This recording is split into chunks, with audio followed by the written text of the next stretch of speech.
वहीं अमेरिकी वजीर खारजा एंटनी ब्लिंकन फिर से मगरबी एशिया जा रहे हैं। कहा जा रहा है कि ब्लिंकन बंधकों की रिहाई के बदले जंगबंदी को तजवीज़ को आगे बढ़ाना चाहते हैं। वाज़ेह हो कि 7 अक्टूबर के हमले के बाद से तनाव की वजह से इलाके में ब्लिंकन का ये 5वां दौरा होगा। ये बताया जा रहा है कि खौफनाक जंग को रोकने के लिए अमेरिकी डिप्लोमेटिक कोशिश के तहत आला अमेरिकी सिफारतकार इसराइल, मिस्र और कतर का दौरा करेंगे। वहीं वजीर खारजा एंटनी ब्लिंकन के इस दौरे का अहम मकसद सीज फायर को तजवीज़ को आगे बढ़ाना है, जिसमें बंधकों की रिहाई के बदले में लड़ाई को रोकने की मांग की जाएगी। दरअसल पिछले हफ्ते पेरिस में CIA चीफ और इसराइल, कतर और मिस्र के अफसरान से बातचीत के दौरान इसका मसौदा तैयार किया गया था। जराये के मुताबिक तजवीज़ में 40 दिनों की जंगबंदी के पहले मरहले की तजवीज़ पेश की गई है। इस स्कीम के तहत इस दौरान हमास फिलिस्तीनी कैदियों के बदले में बाकी बचे बंधकों को आज़ाद करेगा। अमेरिकी नेशनल सिक्योरिटी एडवाइजर के मुताबिक बंधक रिहाई सौदा इंसानी है। इस हवाले से जैक सुलिवन कहते हैं कि जंग को रोकने और हमास के जरिए पकड़े गए बंधकों को आज़ाद करने के लिए कोई समझौता मुकम्मल नहीं है। उनका कहना है कि गेंद अब हमास के पाले में है। वाज़ेह हो कि एंटनी ब्लिंकन ऐसे वक्त में वेस्ट एशिया दौरे के लिए रवाना होंगे जब अमेरिका खुद इराक और शाम के खिलाफ जबरदस्त हमले जारी किए हुए है।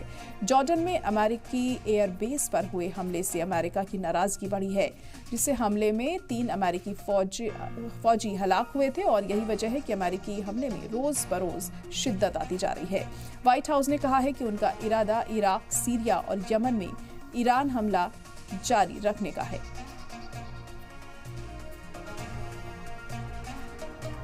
तो सीज फायर की कोशिश करने के लिए अमेरिकी वजीर खारजा का वेस्ट एशिया का दौरा है और एंटनी ब्लिंकन 5वीं बार मगरबी एशिया में जाएंगे और यहाँ पर किस तरीके से अपने दौरे में वो क्या कुछ कहते हैं ये बहुत अहम हो जाता है, क्योंकि इससे पहले भी वो कई दौरे कर चुके हैं यहाँ पर और उसके बावजूद भी जंगबंदी की तरफ किसी तरह का कोई पॉजिटिव एटीट्यूड हमें देखने को नहीं मिलता है। ना ही इसराइल का, और हमास ने भी ये साफ तौर पर कह दिया है कि जब तक इसराइल जंगबंदी ख़त्म नहीं करेगा, हमले ख़त्म नहीं करेगा गाज़ा में, तो उनकी तरफ से भी पीछे हटने का सवाल पैदा नहीं होता। तो अब इस दौरे के बाद क्या कुछ नया निकलकर सामने आता है, ये अहम हो जाएगा यहाँ देखना। तो अमेरिकी वज़ीर ख़ारजा का वेस्ट एशिया का ये दौरा इस बार भी बहुत अहम माना जा रहा है, क्योंकि एक बार फिर यही समझा जा रहा है कि जंगबंदी कराने को लेकर ये जो दौरा है ये है, और तमाम मुल्कों में जाकर वो मुलाकात करेंगे, बातचीत करेंगे और तब देखना होगा कि क्या इसका कोई बेहतर नतीजा निकलकर सामने आता है या फिर वही हालात रहते हैं। तो अमेरिकी वजीर खारजा एंटनी ब्लिंकन फिर से मगरबी एशिया जा रहे हैं।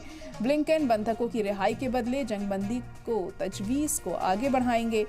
7 अक्टूबर के हमले के बाद से तनाव के इलाके में ब्लिंकन का ये 5वां दौरा है और एक बार फिर उनके इस दौरे से उम्मीद बंधी है। बताया जा रहा है कि खौफनाक जंग को रोकने के लिए अमेरिकी डिप्लोमेटिक कोशिश के तहत आला अमेरिकी सिफारतकार इसराइल, मिस्र और कतर का दौरा करेंगे। वहीं वजीर खारजा एंटनी ब्लिंकन के इस दौरे का अहम मकसद सीज फायर की तजवीज़ को आगे बढ़ाना है, जिसमें बंधकों की रिहाई के बदले में लड़ाई को रोकने की मांग की जाएगी। दरअसल पिछले हफ्ते पेरिस में CIA चीफ और इसराइल, कतर और मिस्र के अफसरान से बातचीत के दौरान इसका मसौदा तैयार किया गया था। जराये के मुताबिक तजवीज़ में 40 दिनों की जंगबंदी के पहले मरहले की तजवीज़ पेश की गई है। और इस वक्त मेजर जनरल राजन कोचर जी हमारे साथ जुड़ गए हैं, जो कि इंटरनेशनल अफेयर एक्सपर्ट हैं। सर, बहुत खैर मकदम है आपका।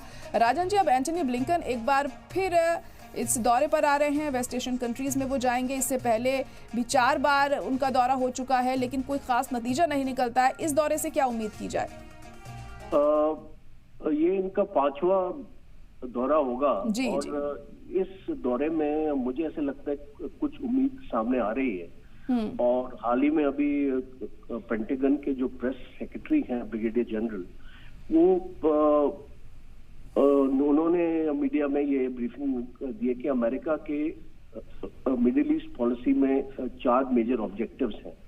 पहला ऑब्जेक्टिव है कि प्रोटेक्शन ऑफ US फोर्सेस और सिविलियंस। दूसरा ऑब्जेक्टिव है कि क्रिटिकल सपोर्ट टू इजराइल, और तीसरा है कि इजराइल के साथ कोऑर्डिनेट करना कि होस्टेजेस को कैसे फ्री किया जाए, बिकॉज इसमें आपको जानकारी होगी कि यूनाइटेड स्टेट्स के भी कुछ होस्टेजेस हैं। और चौथा है कि स्ट्रेंथन फोर्स पोस्चर। आज यूनाइटेड स्टेट्स के 30,000 सोल्जर्स हैं इस एरिया में, और ओहाई क्लास सबमरीन भी है, और जेराल्ड फोर्ड और आइजनहावर जैसे एयरक्राफ्ट कैरियर्स भी हैं। तो अभी मुझे ऐसा लगता है कि जो बैकग्राउंड वर्क हुआ है इस विजिट से पहले और जो मोडालिटीज वर्कआउट हुई उसमें काफी हद तक हमास अभी एग्रीमेंट में आ गया है कि ये सीज फायर को एक्सेप्ट करेगा और 40 से 50 होस्टेजेस को रिलीज किया जाएगा।